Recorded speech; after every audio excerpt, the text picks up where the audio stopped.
You're being used by artists and their teams without even realizing it. But let's go through what's actually happening and why it's not as bad as it sounds. I'm just being a little dramatic. So you've heard of FOMO, the fear of missing out, but there's something called FOMO marketing, which uses that fear of you not being there to get you to go somewhere. It's actually very commonly used in entertainment, whether the artist or their company realizes they're doing it or not. FOMO marketing is able to capitalize on people's desires to be part of things, be part of a group, and experience something that other people got to experience. Now, promoters are able to use this approach to create campaigns to convince you that their next show is a must-see, and you missed out by not being there for this one, so you need to go to the next one. But if they don't do this right, then it just kind of feels desperate, and the whole FOMO marketing strategy falls apart and doesn't work because people remember feeling like they missed out on something and they don't want to feel that again. So they'll go to the next show. So this is interesting because FOMO marketing utilizes psychological triggers to influence consumer behavior in order to prioritize certain events over others. But what drives FOMO? There are 5 things that drive FOMO. 1, exclusivity, either for the artist or for the experience itself. 2, scarcity. There's only a certain number of seats and the artist is only in your town for one night, so you better go. 3, urgency. Time's running out, tickets are going fast, and you're running out of time, so you need to get your ticket now. 4, curiosity. It's different every single night, one way or another. No one's seen the set list, no one knows what the set looks like, no one's seen the costumes, are there going to be any guests? So it's very interesting to know what's my show going to be like. And finally, 5, regret.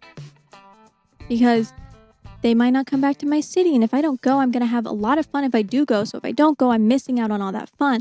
And Carl from work got tickets, and I didn't even know that he liked them. So why is he going? And I don't want to see how much fun Carl had. I'd rather go myself and enjoy the show because they might break up for whatever reason. They might never come back. They might never play my favorite song that I've heard them play before or never heard them play before because I want to hear them play my favorite song from this album, and they might never play this album ever again. So I want to go see the show because if I don't see the show, Carl's going to have fun and I'm not going to have fun because I'm going to be sitting at home rewatching the same show for the 400th time. Okay. Maybe you don't go to all those extremes, but your brain subconsciously wants you to go because whatever emotional distress it's going to cause is worse than the financial burden of getting the tickets.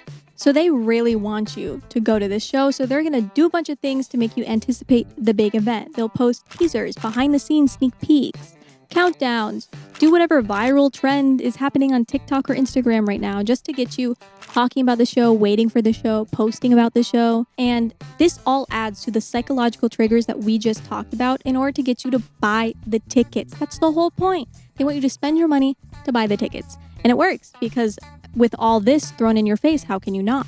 Because when people see an opportunity as unique or limited, they're more likely to act quickly to avoid missing out. And that's FOMO marketing. A good example of this is Girl Scout cookies. They only happen for a few months in the beginning of the year and they don't happen again and they're not around anymore. I mean, a lot of brands have now done like Thin Mint cream or whatever, but they ramp up and you get so excited because they're exclusive and limited to only part of the year. So you get excited and want to buy them for this part of the year because if you don't get them when you're going into Publix, you might not see them ever again. It might be their last week selling cookies, so you want to get your Girl Scout cookies. That's exclusivity, unique, time sensitive, same thing. So here's the part where you come in. What do you do when you go to a concert or a fun show or see something cool or do something fun and cool and interesting and have to prove to people that you actually do leave your house? You post on social media. So by posting on social media, you become part of the FOMO marketing strategy because you just created content that extends the artist's reach without a cost to the artist.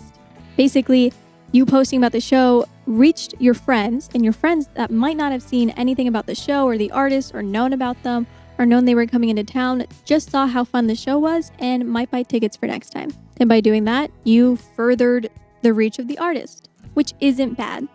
FOMO marketing motivates potential attendees for shows to make swift, confident decisions because of the urgency.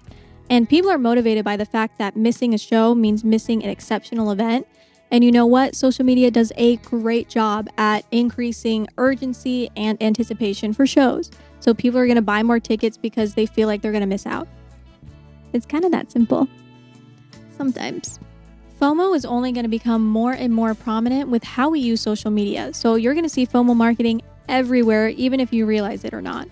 And with Gen Z focusing more on spending money and time on experiences than material possessions, there is more of a market for live entertainment and events and experiences now more than ever. And your user-generated content, the stories you post, the pictures you take, TikToks, Reels, videos you make, that all helps build loyalty and retain the loyalty for the artist because you remember how fun that was and you want to go back. That was so fun. Let's go to the next show. So you're staying loyal to the artist, which is good.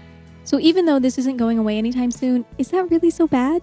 I mean, not in the sense of making people feel bad, but in the sense of people coming together to enjoy a shared art and shared experience.